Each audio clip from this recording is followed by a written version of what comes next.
The sleek research vessel Stellar Whisper glided silently through Earth's orbit, its silver hull reflecting the blue planet's oceans below.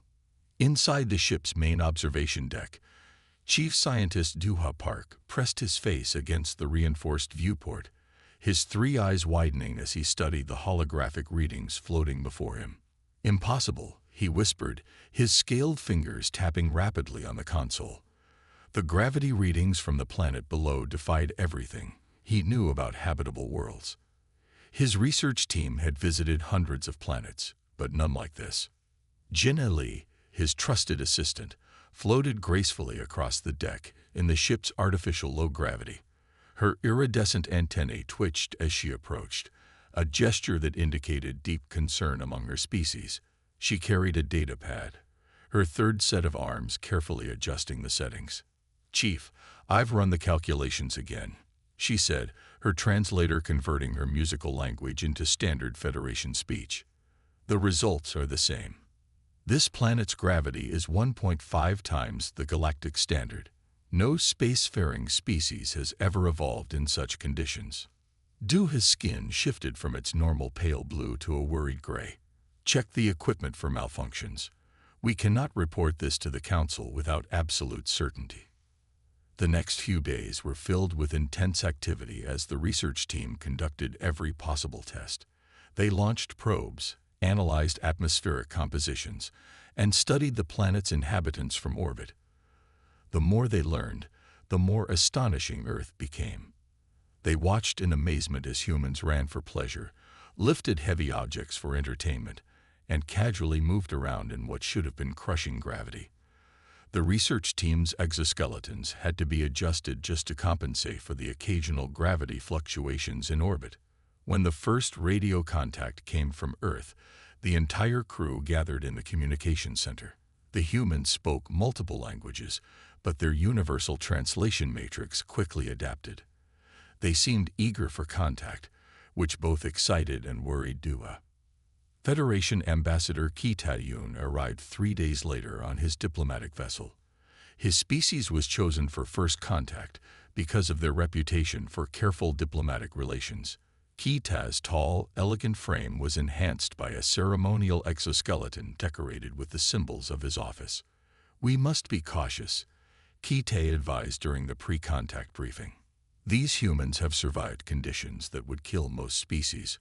We don't yet understand their capabilities." The first meeting was scheduled at the Humans United Nations building. The Federation delegation descended in their shuttle, using gravity compensators to maintain comfort. Captain Han-Gil Kim, Earth's chosen representative, waited with a small team of humans. Duha observed everything with scientific interest. The humans stood naturally in the crushing gravity, their bodies moving with casual ease. They smiled, showing their teeth, a gesture that the Federation's cultural experts had assured them was friendly, not threatening. Then came the moment that would change galactic history. Captain Kim stepped forward, his hand extended in what their briefing had described as a handshake, a traditional Earth greeting. Ambassador Ki Ta, always committed to following proper diplomatic protocol, reached out to accept. The crack that followed echoed through the chamber. Ki Ta's exoskeleton, designed to protect him in up to 1.3 times standard gravity, cracked under the casual strength of the human's grip. The ambassador's pained chirp sent the Federation security team into defensive positions. "I'm so sorry." Captain Kim stepped back, genuine concern on his face. "I didn't mean to squeeze that hard. Is he all right?" The medical team rushed to Ki Ta's side as Duha watched in fascination. The human had barely applied any pressure by his species standards, yet had almost crushed the ambassador's arm.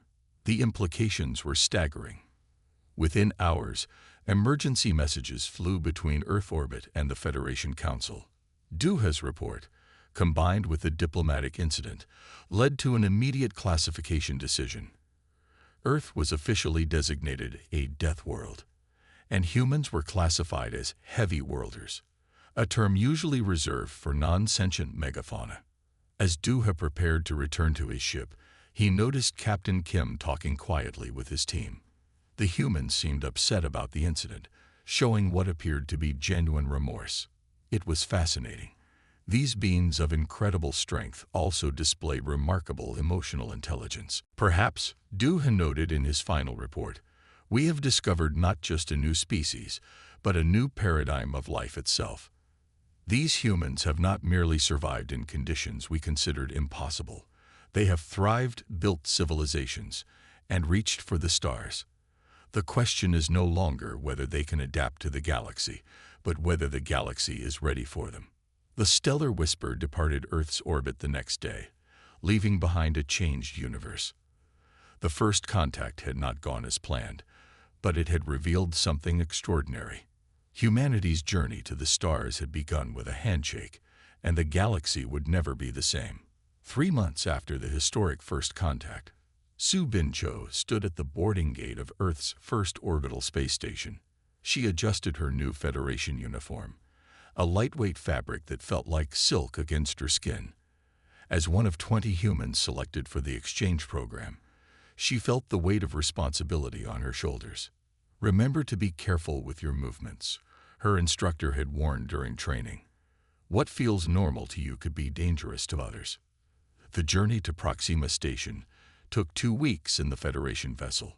Su Bin spent most of that time practicing movement in low gravity, but nothing could have prepared her for the reality of the Galactic Academy. The Academy was massive, a spinning wheel of gleaming metal and transparent panels that offered stunning views of nearby stars.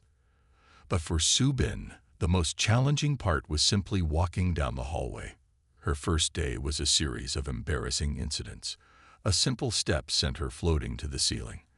When she tried to catch herself, her natural strength dented a wall panel. The alien students watched with a mixture of fear and fascination as she struggled to control her movements. You must think light thoughts, her roommate, a floating gas-based being named Ryan, tried to explain. Like a feather in the wind. On Earth, Federation exchange students faced their own challenges. Ryan's sibling was among them, encased in an advanced exoskeleton just to survive Earth's gravity. The machine whirred and clicked as it helped them move, making simple tasks like picking up a cup feel like operating heavy machinery. Back at the academy, Su Bin slowly began to adapt. She learned to move with tiny adjustments, using her fingers instead of her whole hand, tapping surfaces gently instead of pushing. Her natural human strength, a liability at first, proved useful in unexpected ways. She excelled in emergency training, able to operate manual airlock controls that most species needed mechanical assistance to move. Her classmates started coming to her when they needed help with physical tasks, and slowly the fear in their eyes was replaced with respect. The turning point came during her 3rd month at the academy. Su Bin was in the biological sciences lab when the first alarm sounded. Red lights flashed as the station's AI announced a critical failure in the gravity stabilization system. For most species, the sudden gravity fluctuations were dangerous, even life-threatening. Su Bin watched in horror as her classmates began to panic. The artificial gravity shifted wildly, sending equipment flying and students tumbling through the air. 3 junior students were trapped in a corner of the lab, pinned by a heavy storage unit that had broken free in the chaos. Without thinking, Su Bin pushed off the floor, using the erratic gravity to propel herself toward them. "Stay calm," she called out, her translator working overtime to convey reassurance in multiple languages. "I'm coming to help." The storage unit, which would have required a mechanical lift under normal circumstances, felt light in her hands thanks to the failing gravity. She carefully moved it aside, then gathered the 3 students in her arms. The journey to the emergency shelter tested everything she had learned about moving in space. She used the walls to guide her progress, protecting her charges from impacts as the gravity continued to shift. What would have been impossible for most species was merely challenging for a human adapted to Earth's heavy gravity. When they reached safety, she went back for more. 2 more trips into the danger zone brought 6 more students to shelter. By the time the emergency teams arrived, Su Bin had rescued 9 of her classmates. The story spread quickly through the station. The security footage of her carrying 3 aliens at once, while navigating the corridors became the most watched video in Academy history. Her classmates started calling her the Guardian, a name that would follow her throughout her academic career. The incident changed more than just Subin's reputation. The Federation began to reassess their view of human physical capabilities. What they had seen as a dangerous liability was proving to be an invaluable asset. Back on Earth, the Federation students watched the video with their human hosts. Ryan's sibling, still adjusting to their exoskeleton, gained a new appreciation for their human classmates. The fear of Earth's gravity was balanced by the knowledge that they were learning alongside beings capable of such extraordinary feats. In her personal log that night, Subin reflected on how far they had all come. "Maybe that's what this exchange is really about," she wrote. "Not just learning about each other's worlds, but understanding how our differences make us stronger together." The next day, as she helped a classmate reach a high shelf in the library, Subin noticed something had changed. The other students no longer flinched when she moved near them. Instead, they smiled, their various appendages moving in gestures of welcome and trust. She had become more than just a heavy worlder to them. She was their friend, their protector, and a living example of how the galaxy's many species could complement each other's strengths and weaknesses. The exchange program had achieved something remarkable. It had turned fear into understanding and difference into strength. As Subin floated through the Academy's corridors, now moving with practiced grace, she knew she was part of something much bigger than herself. She was helping to build bridges between worlds, one careful step at a time. Tai Young-jung stood before the Federation Sports Council, his presentation hovering in the air before him. As sports commissioner, he had organized many events, but this idea was different. This could change everything. An interspecies Olympic Games, he announced to the assembled council members. Not just exhibitions, real competition, with standardized events modified for each species' capabilities. The council chamber erupted in concerned murmurs. Several representatives activated their gravity supports just thinking about competing with humans. Ever since the exchange program incidents, many species had grown even more wary of human physical abilities. "We'll establish safety protocols," Tai Young assured them. "And we'll showcase not just strength, but skill, strategy, and sportsmanship." 2 months later, the first Galactic Olympics opened on a specially constructed space station.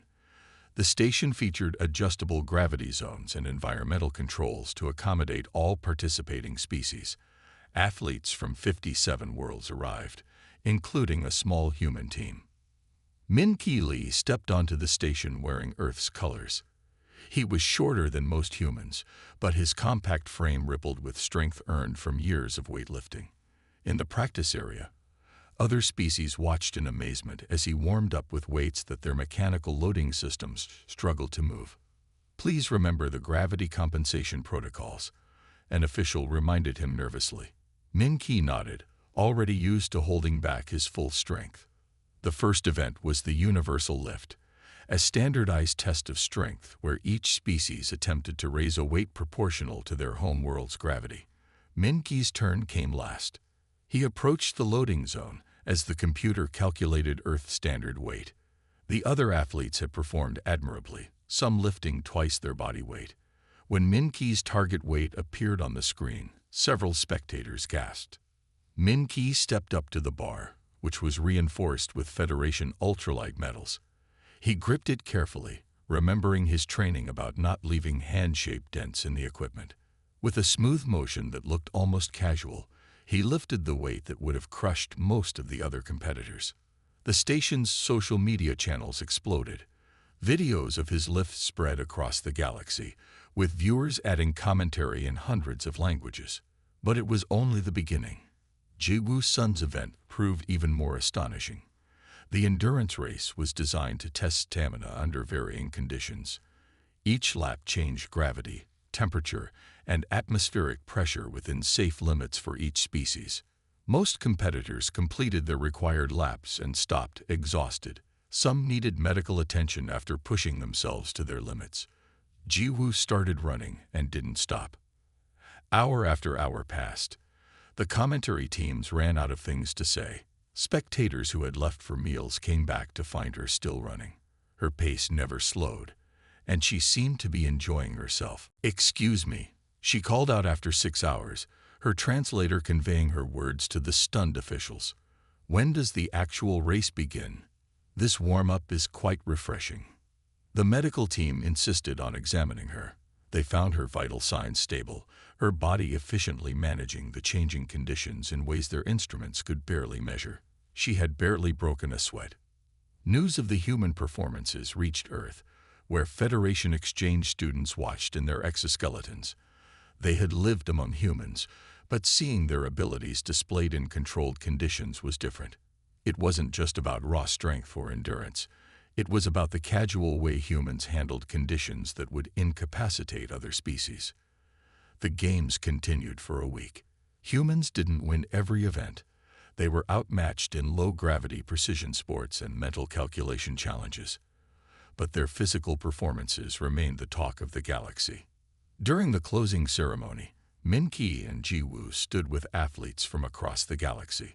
There was no fear in the other competitors' eyes now, only respect and curiosity.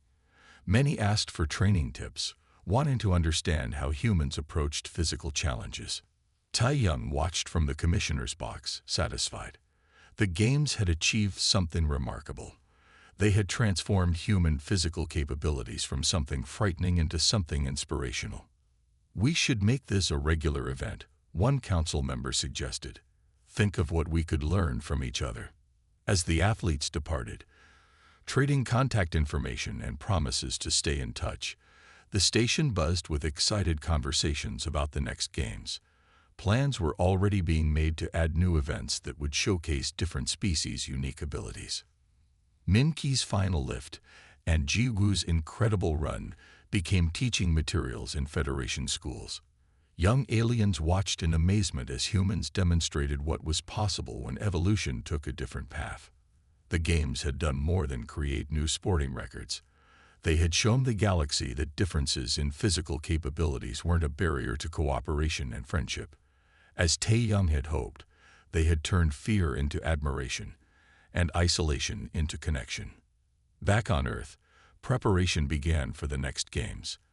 Athletes from all species started training together, each learning from the other's techniques and abilities. The Galactic Olympics had become more than a competition. They were a celebration of the incredible diversity of life in the universe. The alert sirens wailed across Federation space as the Dark Swarm ships emerged from hyperspace. Their black vessels, shaped like massive insects, darkened the skies of a dozen worlds. No one had expected an attack of this scale. Federation Defense Minister Naeum Kang watched in horror as the reports flooded her command center. The Dark Swarm, a species that had remained hidden in the far reaches of space, struck with devastating precision. Their ships absorbed energy weapon fire like it was nothing more than light rain. "Our shields are useless," a tactical officer reported, his tendrils writhing in distress. "Their adaptive technology neutralizes everything we throw at them." 3 Federation colony worlds fell in the first day. The Dark Swarm ground forces proved even more terrifying than their ships. Towering creatures in black armor walked through energy barriers, shrugging off weapons that could vaporize tanks. Naeum paced in her office, her exoskeleton wearing with each step. The tactical displays showed more Dark Swarm ships appearing every hour. Then she remembered the footage from the Galactic Olympics, of humans performing physical feats that seemed impossible. "Get me Earth's military command," she ordered. Now, Colonel Hyun-Woo Choi arrived at Federation headquarters 12 hours later. He was a compact man with steady eyes and an expression that suggested he was already forming plans. The Federation officers watched nervously as he studied their tactical displays without the need for a gravity support system. "Your weapons are energy-based," he said, pointing to the holographic battles playing out before them. "Every single one. What happens when they fail?" "We retreat and attempt different energy configurations," Naeum explained. "What else could we do?" Hyun-Woo smiled. "Let me show you something." He pulled out a simple metal rod from his bag. This is what we call a staff. No power source, no energy signature, just metal and momentum. The Federation officers watched in confusion as he demonstrated basic fighting moves. To them, the idea of physically striking an enemy seemed primitive, almost barbaric. But as Hyunwoo explained human military history, their confusion turned to interest. "You mean your species fought without energy weapons for most of its history?" One officer asked, incredulous. "And you survived?" "We did more than survive," Hyunwoo replied. "We developed thousands of combat styles, weapons, and tactics. All of them physical, none of them detectable by energy shields." Nayoung's mind raced with possibilities. The Dark Swarm had adapted to energy weapons because that's all they'd ever faced. They had never encountered a species that could fight without them. "How quickly can Earth deploy combat instructors?" she asked. "They're already on their way," Hyunwoo answered. "But first, we need to teach your troops something very basic: how to throw a punch." The next few days were a crash course in human combat techniques. Federation soldiers struggled with the concepts at first. Their exoskeletons had to be modified to allow for the quick movements human fighting styles required. "Don't think about the technology," Hyunwoo instructed. "Think about the motion, the impact, the physical reality of combat." The first test of the new tactics came at the Battle of Proxima Colony. A Dark Swarm force, confident in their shield technology, marched straight toward Federation lines. They expected the usual energy weapons. Instead, they met squads of Federation troops armed with solid metal weapons, fighting alongside human instructors. The result was beyond anything Nayoung had hoped for. The Dark Swarm's adaptive shields, designed to counter energy attacks, did nothing against physical impacts. Their armor, while strong, couldn't withstand the focused strikes of specially designed kinetic weapons. "This is remarkable," one of Nayoung's advisors said, watching the battle feeds. "They don't know how to respond." The Dark Swarm's confusion was evident. They had never encountered enemies who continued fighting after their energy weapons were neutralized. The sight of Federation troops engaging in close combat, using techniques learned from humans, seemed to stun them. "It's not just the physical combat," Hyunwoo explained during a strategy meeting. "It's the mindset. Your troops are learning that losing their primary weapons doesn't mean losing the fight." News of the victory spread quickly through Federation space. More human combat instructors arrived, bringing with them an arsenal of primitive weapons that proved devastatingly effective against the Dark Swarm. Nayoung stood with Hyunwoo on the command deck, watching as reports came in from across the front. Federation forces were pushing back the Dark Swarm for the first time, using tactics that would have seemed unthinkable just weeks ago. "We've been relying on technology so long we forgot about the basics of combat," she admitted. "Your species reminded us that sometimes the simplest solution is the most effective." The crisis wasn't over, but something fundamental had changed. The Federation had learned that true strength wasn't just in advanced technology, but in the will to fight on when that technology failed. It was a lesson their human allies had learned through millennia of conflict, and now they were passing it on. As Hyunwoo prepared to leave for another training deployment, he left Nayoung with a final thought. "The greatest weapon isn't the one that never fails," he said. "It's the fighter who keeps going when everything else has failed." The Federation forces took this lesson to heart, and the war entered a new phase. The species that had once feared human physical capabilities now embraced them as their best hope for survival. The galaxy was changing, one punch at a time. Special Forces Commander Yoon-hee Park stood at the bridge of her assault carrier, watching as her troops prepared for humanity's first major offensive against the Dark Swarm. The operation had been dubbed Heavy Metal, a name that made her smile, considering their reliance on physical weapons. "Strike teams report ready, Commander," her second-in-command announced. The soldiers below were checking their gear one last time. Combat knives, reinforced batons, and primitive but effective projectile weapons that would bypass the Dark Swarm's energy shields completely. The target was a Dark Swarm forward base on a mineral-rich moon. The enemy had grown comfortable behind their advanced shields, never expecting anyone to attempt close-quarter combat. That was about to change. All teams, execute drop, he ordered. The drop pods launched, carrying squads of Earth's finest warriors toward the surface. Among them was Sergeant Dong Hyuk, a veteran of Earth's special forces who had volunteered for the first wave. The Dark Swarm noticed the pods too late. Their anti-aircraft weapons were calibrated for energy signatures, not simple metal containers falling from orbit. By the time they adjusted, human boots were already on the ground. He watched through tactical feeds as her teams moved with shocking speed across the battlefield. The Dark Swarm fired their plasma weapons, expecting the humans to take cover like Federation troops would. Instead, the humans kept running, closing the distance. They're inside the minimum range. A Dark Swarm commander's panic transmission was intercepted. Their weapons were designed for long-range combat, not the chaos of close-quarters fighting that humans excelled at. Sergeant Dong Hyuk led his squad straight into the heart of the enemy formation. The Dark Swarm's personal shields flickered uselessly against his combat knife, simple steel, wielded with human strength and skill. Their armor, while advanced, wasn't designed to withstand direct physical impacts. Then it happened.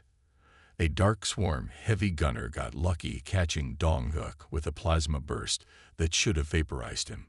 The Federation observers watched in horror, expecting to see another fallen human warrior.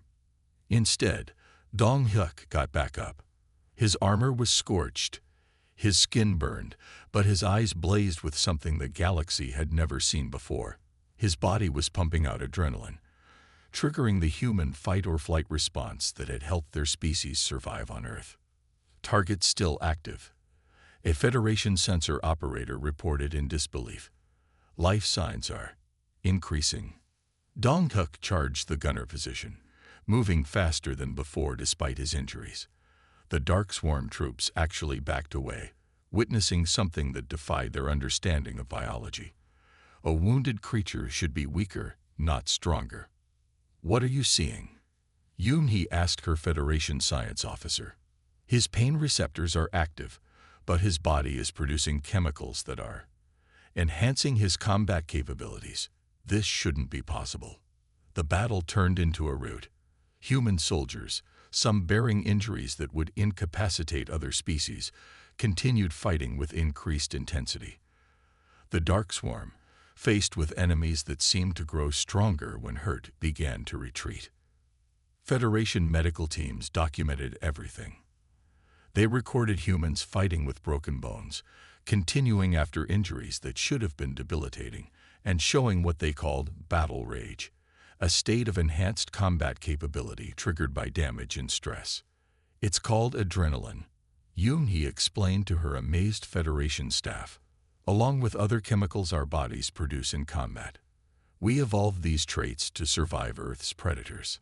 The story of Sergeant Dong Hyuk spread through Federation space like wildfire.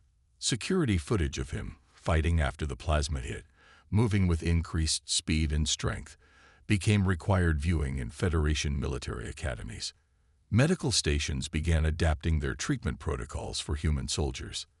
They learned that what looked like catastrophic trauma to their sensors often wasn't as severe as they thought, and that humans could recover from injuries that would be fatal to other species. Back on the command ship, he reviewed the after-action reports. The operation had been a complete success, with the Dark Swarm forced to abandon their base. More importantly, it had demonstrated humanity's unique capabilities to the galaxy. "Your species is remarkable," her Federation liaison officer commented. "You don't just survive damage, you use it as a weapon." Dong Hyuk, recovering in the medical bay, became a living legend. Federation soldiers came to visit him, asking questions about human combat techniques and the mysterious power of adrenaline. He tried to explain that it wasn't mysterious at all. It was just part of being human. The Dark Swarm began to change their tactics, trying to adapt to this new threat. But how do you adapt to an enemy that grows stronger when wounded? How do you fight creatures that ignore injuries that would stop any rational being? Yoon-hee stood in the briefing room, preparing for the next operation.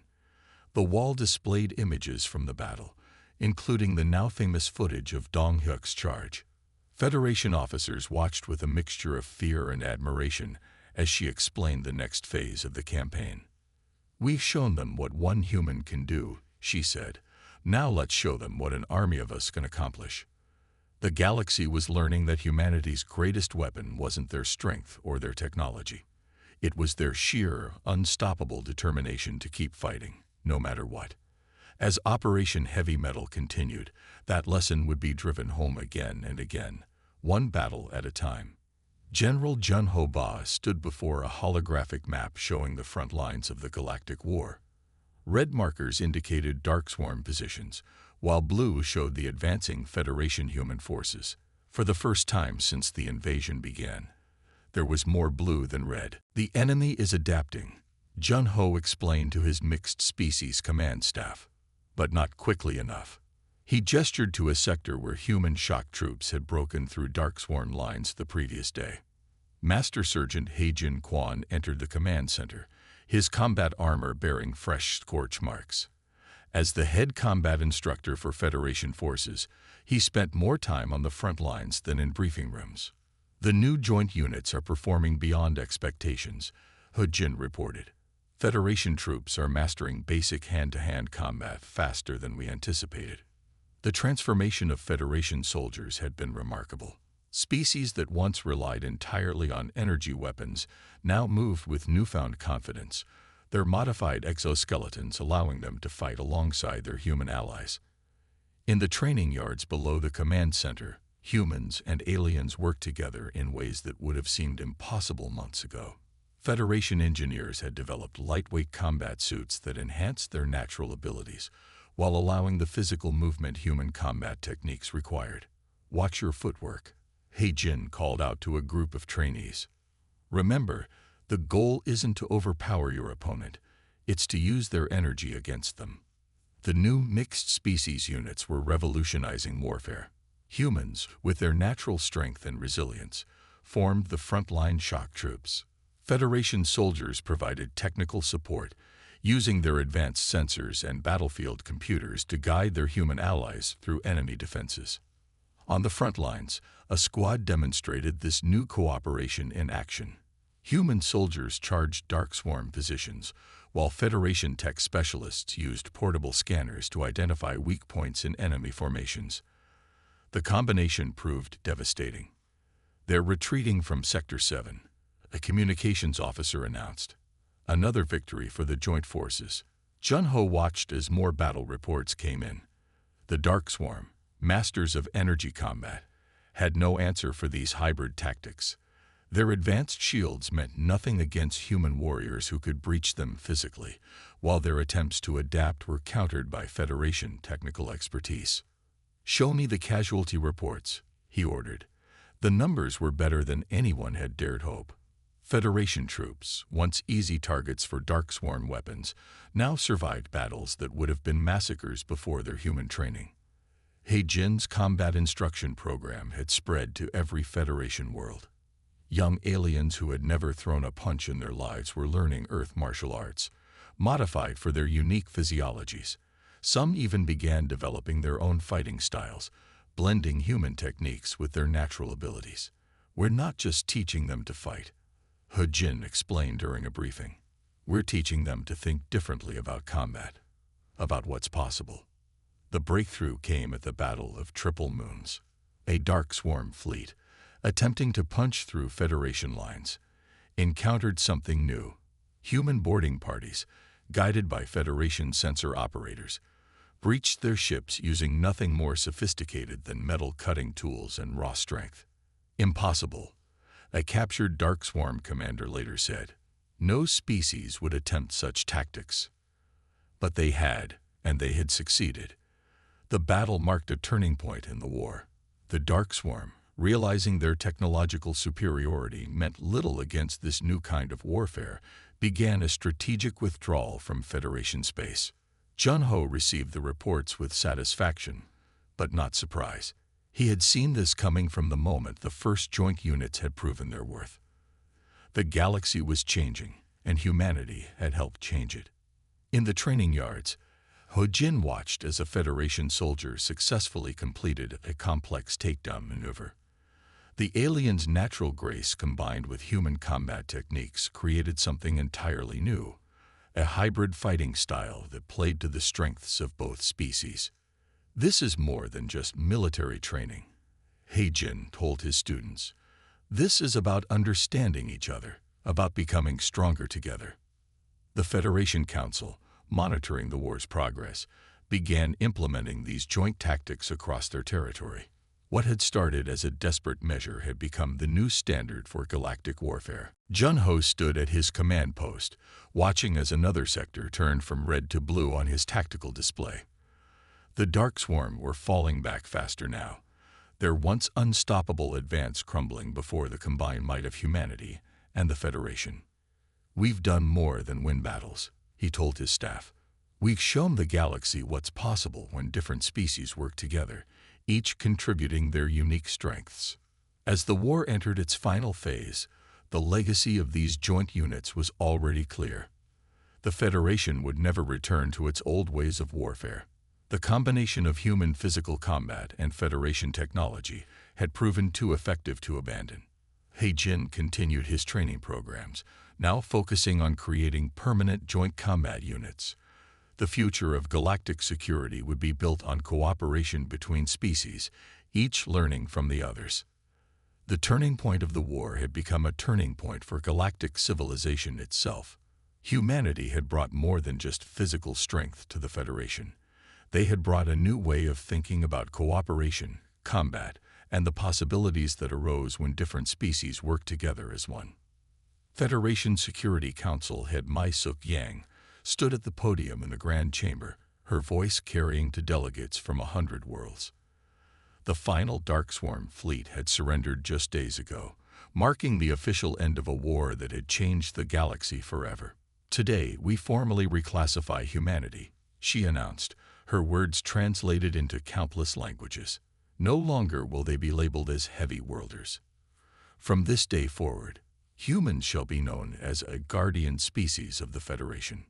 The chamber erupted in applause, a cacophony of different species expressing joy in their own ways. In the front row, Ambassador Ki Ta-yoon sat beside Captain Han-Gil Kim, both remembering their first disastrous meeting years ago. Ki Ta wore his new reinforced exoskeleton, specially designed to handle Earth's gravity and human interaction. The technology had come a long way since that first broken handshake. Now, Federation engineers were creating entire lines of equipment designed to work with human strength rather than against it. Outside the council chambers, Earth had transformed. The Seoul spaceport, once a simple landing pad, had become one of the busiest diplomatic and military hubs in the galaxy. Training facilities dotted the landscape, where beings from across the Federation came to learn from human instructors. "Would you like to try that handshake again?" Han-Gil asked Ki Ta as they walked through the spaceport's observation deck. The sunset painted the sky in brilliant oranges and purples, while ships from a dozen worlds moved through the darkening sky. Ki Ta extended his hand, protected by the new exoskeleton. This time, when Han-Gil gripped it, there was no cracking sound. Instead, the advanced materials flexed and adapted, allowing for a proper human greeting, while keeping the ambassador safe. "Perhaps what we once feared as dangerous is exactly what we needed to survive," Ki Ta mused, watching a group of Federation cadets training with their human instructors in the distance. The changes went far beyond military matters. Federation scientists worked alongside human researchers, developing new technologies that combined the best of both worlds. Spacecraft now featured both energy shields and physical armor. Weapon systems integrated both advanced energy beams and simple kinetic projectiles. In the medical facilities, Federation doctors studied human biology with newfound respect. The traits they had once considered primitive, adrenaline, rapid healing, physical endurance, were now seen as evolutionary masterpieces. Some species even began carefully controlled gravity treatment programs, slowly strengthening their bodies using Earth-inspired techniques. Mai Suk toured these facilities regularly, watching as her people helped reshape galactic civilization. In one lab, scientists worked on synthetic adrenaline adaptations for other species. In another, engineers developed construction techniques that combined Federation energy technology with human physical solutions. "We're not just adapting to them anymore," a Federation scientist explained to her. "We're learning to be stronger ourselves, in our own ways." The greatest change was in how the galaxy viewed Earth itself. The Death World label had become a mark of pride. Federation citizens visited Earth in specially designed environmental suits, eager to experience the planet that had produced such remarkable allies. In the Council archives, the original classification of Earth as a dangerous high-gravity world remained, but now it carried a new addendum: home of the guardian species, architects of Federation victory, and teachers of strength. As the victory celebrations continued across Federation space, Ki-Tai and Han Gil found themselves back where it all began, the United Nations building where they had first met. The room had changed, now equipped with technology from both cultures, symbolizing the new era of cooperation. "Did you ever imagine it would turn out like this?" Han Gil asked, looking at the mixed groups of humans and aliens working together throughout the building. Ki-Tai's translated laugh filled the room. "Never. We thought your world would be too dangerous for cooperation. Instead, it was exactly what made you perfect allies." The sun set over the Seoul spaceport, casting long shadows across the training grounds where future generations of Federation defenders learned to combine human physical prowess with alien technology. The species that had evolved on a death world had indeed become the protectors of galactic civilization. But more than that, they had become teachers, showing the galaxy that strength came in many forms. The most powerful force in the universe wasn't advanced technology or physical might alone. It was the combination of different species working together, each contributing their unique abilities to create something greater than the sum of its parts. As night fell on Earth, lights came on in training facilities, research labs, and diplomatic centers across the planet. The work of building this new galactic society never really stopped. Humans and aliens together, learning from each other, growing stronger together, proving that what might seem like weakness in one context could be strength in another. The story of humanity's rise from feared, heavy worlders to respected guardian species would be told for generations to come. But for those who lived through it, like Mai Suk, Ki-Tai, and Han Gil, it was more than just history. It was proof that understanding and cooperation could overcome any barrier, even the gravity of a death world.